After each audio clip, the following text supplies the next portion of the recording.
I start करते हैं अपने नेक्स्ट न्यूमेरिकल, जो कि हमारा न्यूमेरिकल नंबर 4 है। A circular coil has 15 turns of radius 2 centimetre each. The plane of the coil lies at 40 degree to a uniform magnetic field of 0.2 Tesla. If the field is increased by 0.5 in 0.2 second, find the magnitude of the induced EMF. ये हमारे पास तकरीबन पहले जैसा ही है कि इसमें हमारे पास पहले इनिशियली जो मैग्नेटिक फील्ड थी वो 0.2 थी और वो इन 0.2 सेकेंड वो 0.5 हो गई है, और आपने इसके अंदर इंड्यूस्ड ईएमएफ के मैग्नीट्यूड को फाइंड आउट करना है।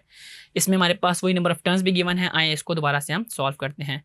हमारे पास जो नंबर ऑफ टर्न्स हैं वो गिवन है 15 और रेडियस है हमारे पास 2 सेंटीमीटर। 2 सेंटीमीटर्स का मतलब है 2 × 10⁻⁻2 मीटर्स। इसके अलावा एंगल आपके पास गिवन है 40 डिग्री।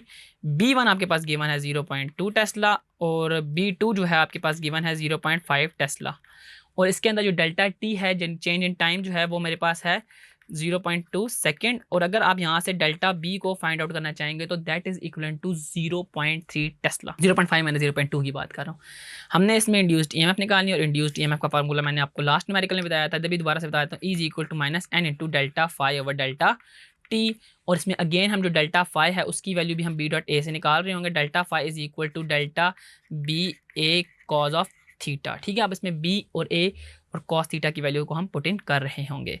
अब इसमें भी हमारे पास जो एंगल है वो 90 - 40 कर रहे होंगे, तो मैं इसमें एंगल लिख देता हूँ, that is 90 - 40 is equal to 50। ठीक है, तो आए अब इसकी वैल्यूज़ को इसमें पुट इन करते हैं, यानी कि मुझे अब डेल्टा फाई को फाइंड आउट करना है। तो डेल्टा फाई किस तरह फाइंड आउट करेंगे? सबसे पहले हम लिखते हैं डेल्टा बी की वैल्यू जो कि है 0.3।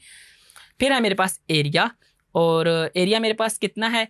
एरिया हम एक्चुअली ये हमारे पास एक सर्कुलर कॉइल है और एरिया मुझे यहाँ पे फाइंड आउट करना पड़ेगा। और एरिया हमारे पास सर्कुलर कॉइल में हम कैसे फाइंड आउट करते हैं? पाई आर स्क्वायर से, क्योंकि मेरे पास इधर सिर्फ आर वैल्यू गिवन है।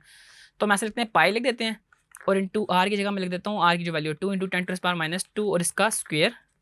और हमारे पास जो कॉस का एंगल है, कॉस एंगल हम लिख देते हैं दैट इज़ 50, कॉस ऑफ 50। अब जब मैं सारी चीज़ें इसमें पुट इन करता हूँ और आए इसको हम मल्टीप्लाई करते हैं और देखते हैं हमारे पास डेल्टा फाई किस वैल्यू के इक्वलेंट निकलता है। सबसे पहले मैं लिखता हूँ 0.3 मल्टीप्लाई बाय 3.14 मल्टीप्लाई बाय, अब यहाँ पे हम ब्रैकेट लिख लेते हैं 2 मल्टीप्लाई बाय 10⁻⁻2 ब्रैकेट को क्लोज करके इसके ऊपर स्क्वायर भी डाल देते हैं और हम इसको मल्टीप्लाई कर देते हैं कॉस ऑफ 50 से।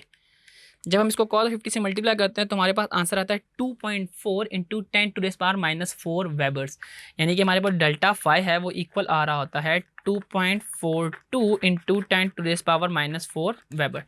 अब मैंने डेल्टा फाई इसमें फाइंड आउट कर लिया है। अब जस्ट मैंने इसमें ई की वैल्यू को फाइंड आउट करना है। तो ई का लिए फार्मूला आप देख सकते हैं, ये फार्मूला हम लोग यूज़ कर रहे होंगे। ये वाला जो फार्मूला है, ये वाला फार्मूला हम ई का यूज़ कर रहे होंगे। तो आए इसके अंदर इसकी वैल्यूज़ को पुट इन करते हैं।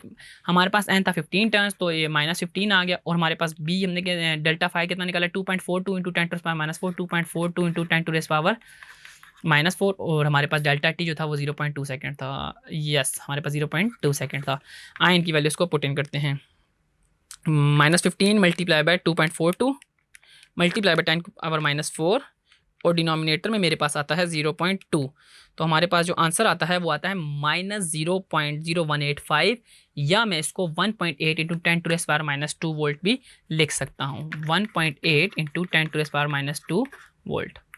तो ये हमारे पास दोनों एक जैसे न्यूमेरिकल थे जिसमें हमने इंड्यूस्ड ईएमएफ को फाइंड करना था by using their magnetic flux density B, जिसको हमने सबसे पहले हमने निकाला था, जिसको हमने बी डॉट ए करके फ्लक्स जो था हमारे पास फाई, और फिर हमने उसको डेल्टा टी से डिवाइड करके इंड्यूस्ड ईएमएफ की वैल्यू को फाइंड आउट कर लिया।